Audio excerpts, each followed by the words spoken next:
What is... No. No. I stood, shaking in the dining room.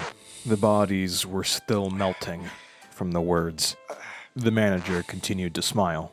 A hum filled the air around him. Shut up, let me focus. What's happening?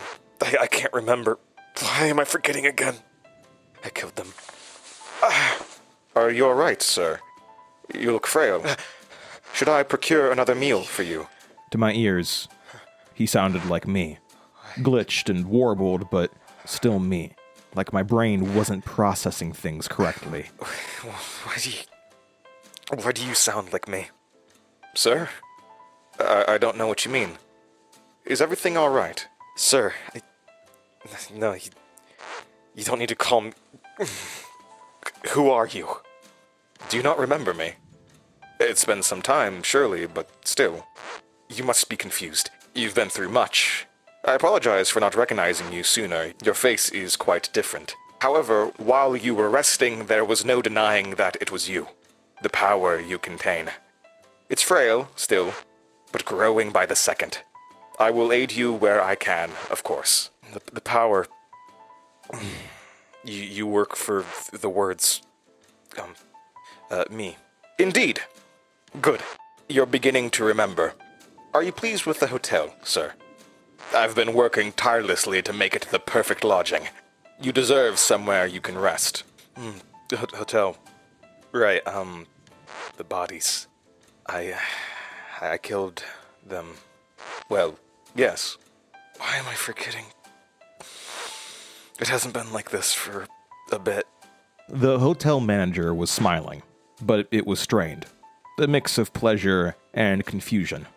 He was pleased that his boss was back, but confused because he was behaving not at all as he expected. He had hoped for a different reaction.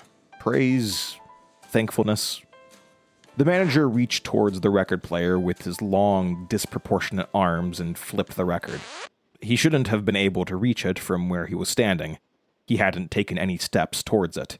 Instead, his arms seemed to stretch. There was a light cracking sound from his joints, and then his arms returned to his side. He cleared his throat. Sir, are you in need of assistance? You seem distracted, scattered. Yeah, I am. Why did I come here? The manager's smile dropped. Why did his boss come here? Shut up. I apologize. Not you. This is confusing. Why did I come here? To dine. I've done all you asked. The hotel. I've been managing it for so long now. Increasing your power here. Luring in customers. Filling this place with their stories. I've been waiting. Patiently for you. So that I could help feed you. Keep you strong. I did well. Can't you hear them? You're not doing well. Something has hurt you. Don't fear, you'll be back to full health in no time. Just eat. Have your fill. Then you'll remember. You'll be pleased. I'm sure of it. It's so loud. I can't think. No need to think, sir. Just let it wash over you. Heal. I can't. I need to leave. I need to leave. Feast.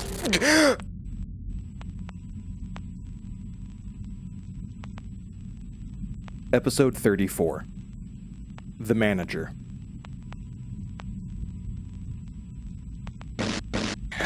Why did I even come here? Why did I even come here? She's not coming. Of course she's not coming. Gonna stand me up again. Just like her. Why do I pretend she cares? I hate this place. Everyone's weird and self-absorbed. Keep bumping into me like zombies. Walking about, not seeing worth a crap. Why'd she text me after all this time? Spouting off about something following her. Nonsense. Who would follow her? Does she think I need her to be in danger for me to come and see her? I should call again. Chew her out for flaking. That'll show her. No, she's not going to answer. No, she's not going to answer. When was that call? How long have I been here? I never get tired of coming here. It's so clean. It's like being a queen. Having attendants answer your every beck and call. I should order room service again. Just to see them carry in the plate. It's not like at home. I don't hear his voice here. I don't have to do what he says. People follow my orders here. I'm in control. Why would I ever want to leave? Maybe I won't. Maybe I can stay away from him forever. His voice, his enchanting voice. When are Mom and Dad coming back? When did they leave? They're probably dealing with the weird guy that Dad said was following us. Dad looked worried. I wonder if he knew him. He looked like a freak. His head was all wrong. Held out his hand to Dad like he wanted a handshake. The fingers wiggled like worms. Dad's been acting weird ever since. At least it's comfortable here. The TV is great. I never knew there were so many channels. Enough, please. I don't want to hear anymore. You just need to wait by the phone. They'll call any second. This is the biggest deal of your career. Don't mess this up, Lester. At least this place has decent dry cleaning. That stupid lady got her slobber and filth all over my suit. Can't a man eat in a restaurant in peace anymore? What is this world coming to? Her eyes were so vacant, dead. How much do you have to abuse drugs to get to that headspace? Animals. Everyone's turning into animals. Is there anyone civilized left? Don't worry about it, Lester. Keep your head in the game. Just have to wait for the call. And then I'm out of here. Where are my notes? Thought I left them right here. Where'd they... Said enough. Where am I? It's dark. It's so dark.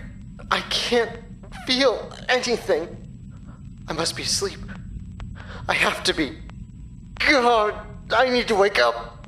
Wake up. Please. How do I get out of here? Help me. My brain. Something's wrong. I don't feel anything. Something's missing. I'm not me. What's my favorite food? Where do I work? What are my parents' names? My friends? I can't remember. Denver. I need to warn him. I saw him. He was there. He killed him. Does he know? Does he know what's happening? Everything feels so heavy. It's so dark. Felix, it's okay. It's okay. You're gonna be okay. Just hold on. Rest. We'll figure it out.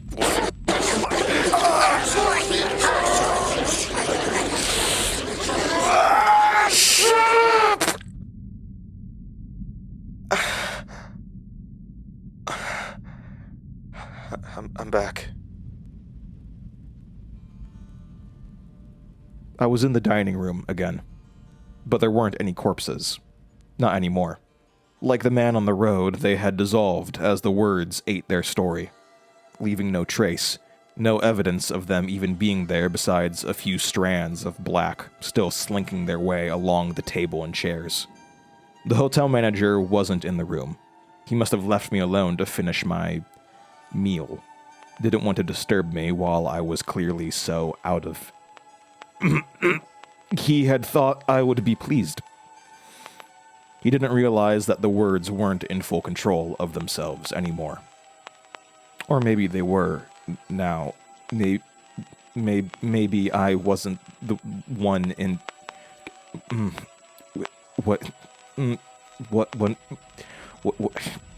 Why I feel strange. This shouldn't...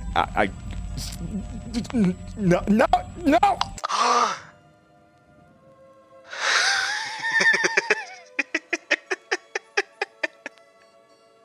Well, ta-da! I'm back. Hello, Denver. You. Me. Your good friend, Octor, Man in the Hat, words, you pick. I'm finally able to stretch. Oh, this old thing.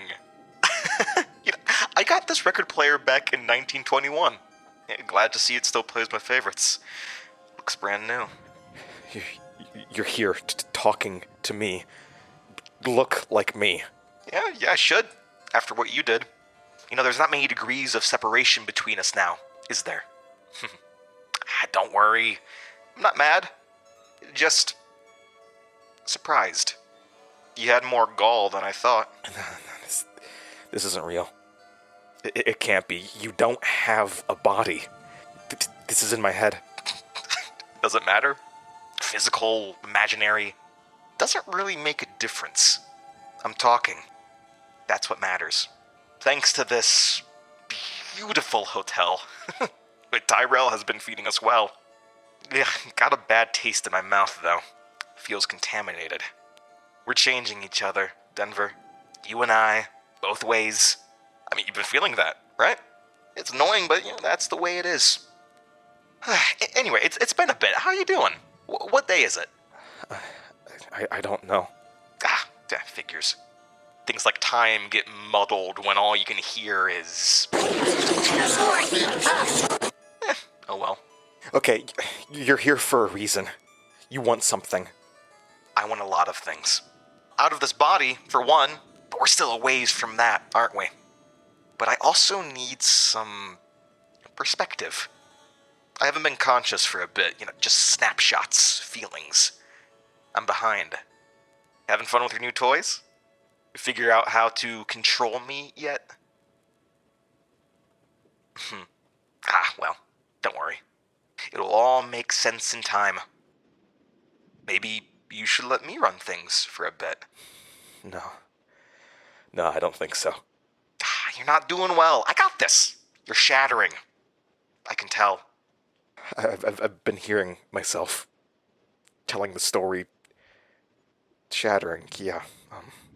My perception is all wrong.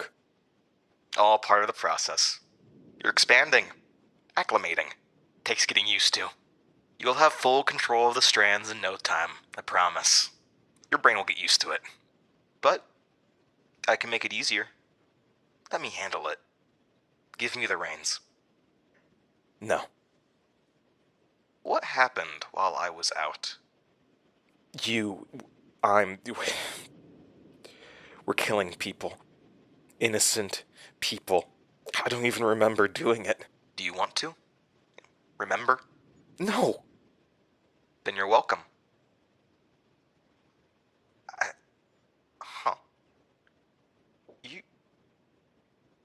You killed them. Two of them. You killed two of my siblings. You didn't know that? No, You didn't know that could happen, did you? Wait, so your dad actually found a way, and he hid it from me? No, his stuff was ramblings and got burnt. It didn't make sense. So what, you just happened upon the way to kill them?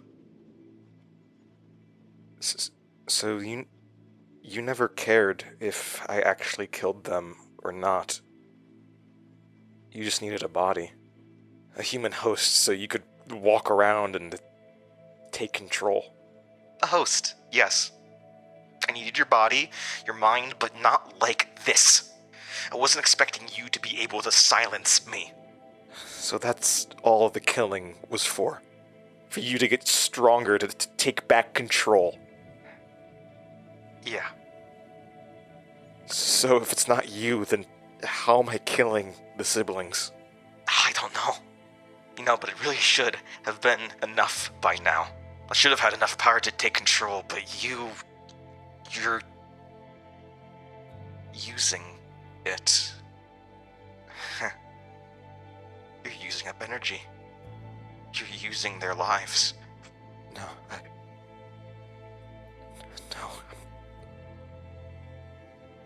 I'm getting out of here. I'm getting out of here. I'm taking Ariadne and Felix with me. I'm not staying here and letting you feed.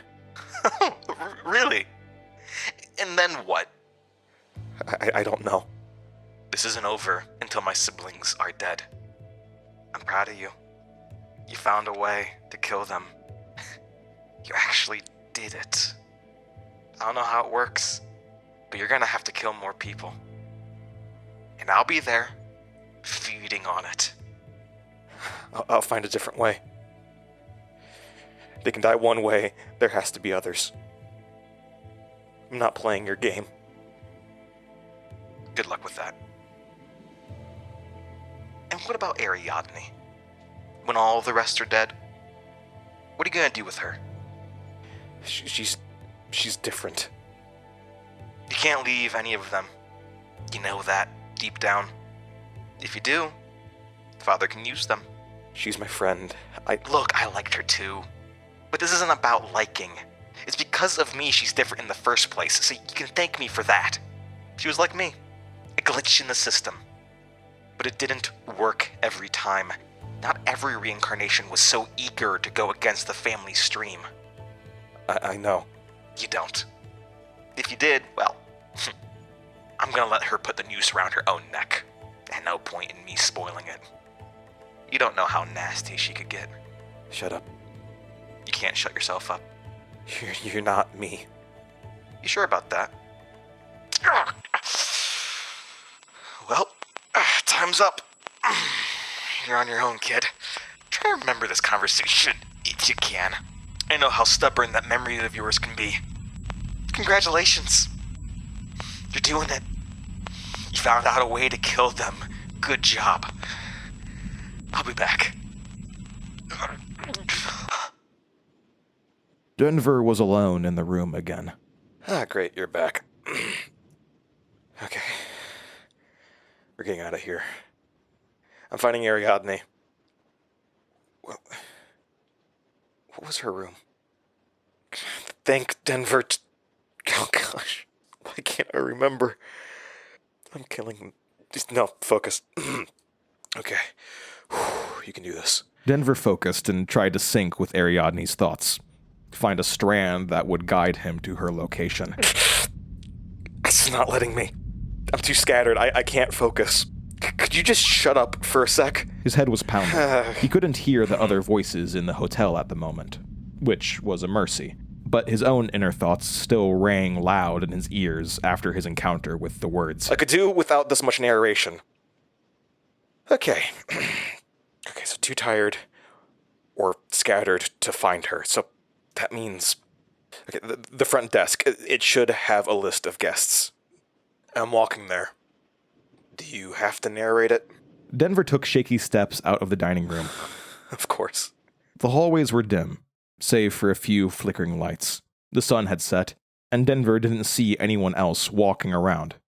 They were either out on the town, enjoying the nightlife, or curled up, safe in their rooms, hiding from the darkness. Denver could tell he wasn't alone. There was something else lurking through the halls. Something that he could feel, but couldn't see. It didn't feel human. It slinked on many legs, long and twisted, like a giant arthropod. The creature, unseen, followed. Denver could feel its presence like a bug crawling on his skin. Irritating, but otherwise unimportant. It didn't seem to want to harm him, and even if it did, he didn't think it would be able to. It didn't just follow Denver. It would enter rooms, do something, and then leave. It skittered about through the entire building, seemingly able to navigate with ease, always keeping a watchful eye on him. As was common with locations featuring the words power, the hotel didn't make sense. The first thing that tipped Denver off was the room numbers. They were littered through the hallways without rhyme or reason. 301, 425, 104, 253. The room sizes themselves also didn't make sense. A door would be inches away from another, only for the next to be 20 feet away. The hallway was long and curved at odd angles. Denver walked, searching for any indication of where the front desk might be located. For all of the confusion, the disorientation, Denver knew one thing. Like it or not, this was his hotel. The twisted architecture, the dazed occupants, it was his to control, even subconsciously. The power still worked without his approval or awareness, only reined in on occasion, otherwise bursting out in confusing ways. But now, he felt a sense of ownership over them. The appearance of the words had made it clear just how little time he had left, and had cemented the horrifying truth into his head. The bodies, the people he killed, their energy was allowing him to kill the siblings, changing the siblings, making them different, mortal. Suddenly, a door creaked open beside him. He started, surprised by the sudden movement that wasn't his own. But he quickly composed himself when he saw no one on the other side, just an empty room. That was more comforting, somehow. He didn't trust himself around people anymore. Beckoned to enter by an unseen gesture, Denver peeked inside. The skittering creature following paused, intrigued by what would happen. It didn't look like a hotel room at all. It was furnished like a study. There was a desk, a bookshelf, a small area rug, and a few pictures hung on the wall. Denver walked in and examined the desk. The papers were ineligible. Anything that had been written down was covered in scribbles. They were crude, like a child had taken a pen and decided to create a Jackson Pollock with ink. The walls were also covered in scribbles. The only thing not obscured by the chaotic lines were the pictures hanging on the walls. Denver inspected the photos and noticed that they all depicted two people, a man and a young boy. Denver instantly recognized the man. He knew that face all too well. The man in the hat. The words. Octor. He wore the same wide-brimmed hat, shading his eyes except for a few wrinkles that creased from his smile. A short, kempt beard obscured the lower half of his face, and he wore a long, tan coat. He looked the same as he had the first time Denver had seen him, on the date with Sally, the words pulling him out of the creek, keeping him alive, even then protecting him so that he could be used, like his father had been. But there was also the young boy in the photographs. Denver did not recognize him. He had the same wide, toothy grin in each photo, his blonde hair unkempt, an air of wildness emanating from his cherubic face. Denver did not know this boy, but even so, recognition stirred inside. The power knew him very well. A son. His son. As crazy as that conclusion was, it made sense. The man in the hat had once tried to lead a normal life. As normal as he could. Another act of rebellion against the father. A way to be different, to shake off the purpose he had been created for. To create his own purpose. Was there a mother? Or was the boy just another creation of the words, an attempt at changing reality? Denver looked but couldn't see any photos with anyone except for the words and the child. There was a story here, but the words didn't want him to know it. The story hurt.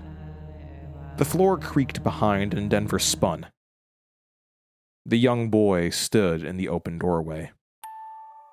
He looked the same as he did in the photos, like he hadn't aged in however long it had been since the pictures had been taken. His hair was still just as wild, but instead of a smile, the boy stared blankly at Denver. There was no trace of wildness or glee. Denver could feel the words inside stir, but he composed himself and said, Hello. What's your name? The boy didn't answer. He was calm, almost robotic. The words might not be conscious, but they still could sense the boy's presence. Denver could feel it reaching out. You're his son, right? Again, the boy said nothing, but tilted his head slightly. Then, the boy slowly raised his hand and pointed at Denver's chest. You want your dad, right? Silence. I'm sorry, I'm not him. The boy finally spoke. With a shaky voice as if it didn't get used often, he said, Dad? No, Come along now. It's not time yet. The sudden interjecting voice buzzed, as if 1,000 wasps were vibrating in a pattern that sounded like words. It came from the walls, and the ground shook. A hand emerged from the hallway behind the boy and patted his shoulder. Its fingers were pale and long, and there was no body visible, just a long, ashen arm. The boy did not respond and continued to point at me.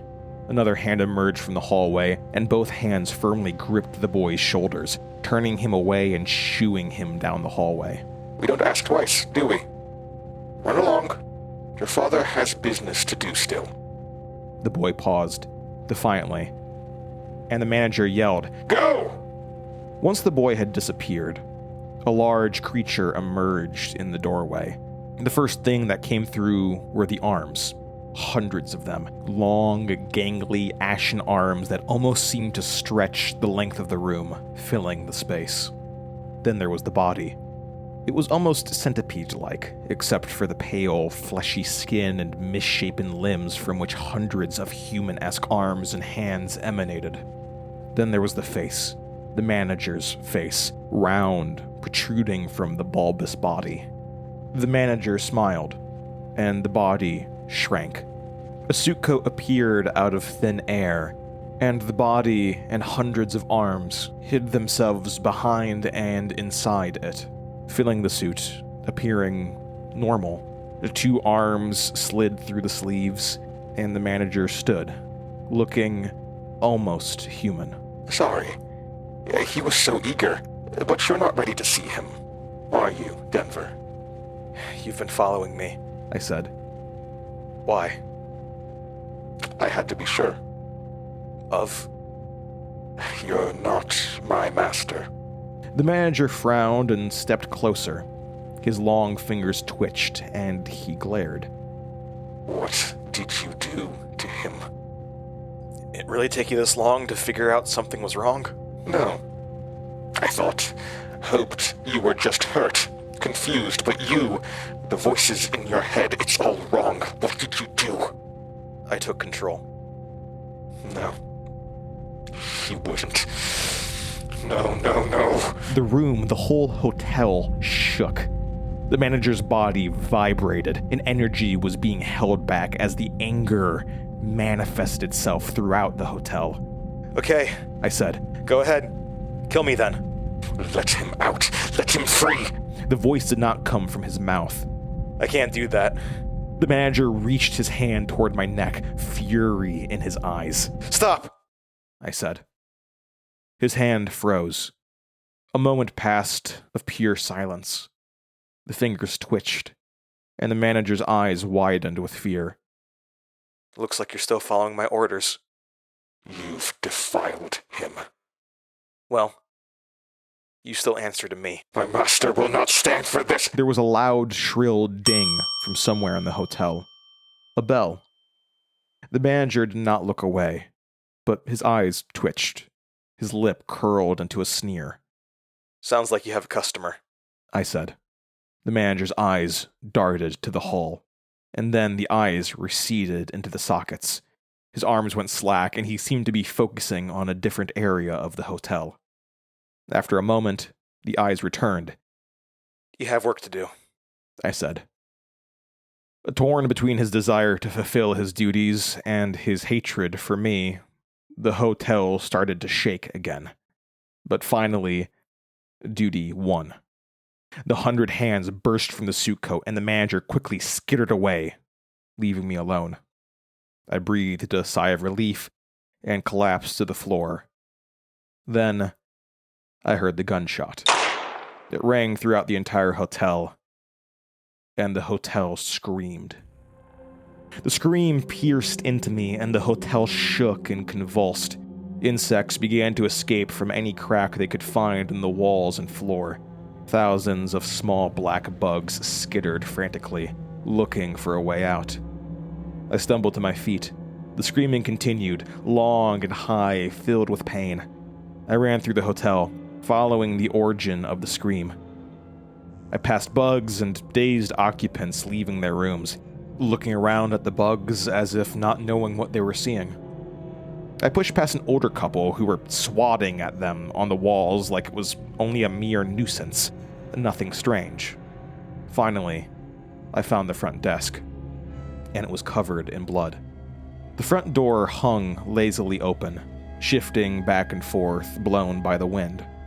Bugs filtered out through the door, clambering over one another to get out as quickly as possible. The manager's body, arms twisted in a bloody clump, lay sprawled on the other side of the desk. The face was visible inside the tangle of limbs, and on his forehead, like a third eye, a singular bullet hole oozed dark blood. The rest of his body was torn. Severed arms splayed on the floor several feet away, guts hung out through gaps in the tangle of arms, and even his legs, what he used as legs, even though it was just another set of arms, were broken and twisted.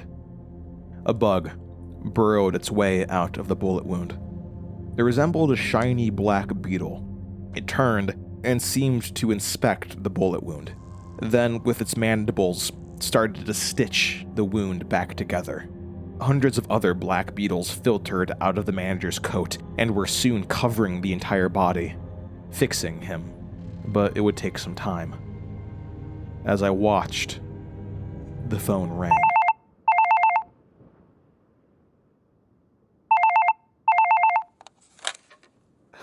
Hello?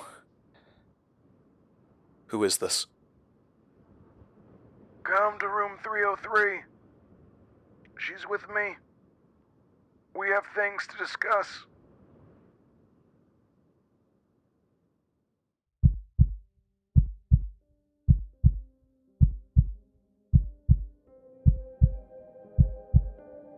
The Beating Heartland was written by Denver Baughman. If you enjoyed the show, please rate and review us on whatever streaming platform you are using. Follow us online at The Beating Heartland. Thank you for listening.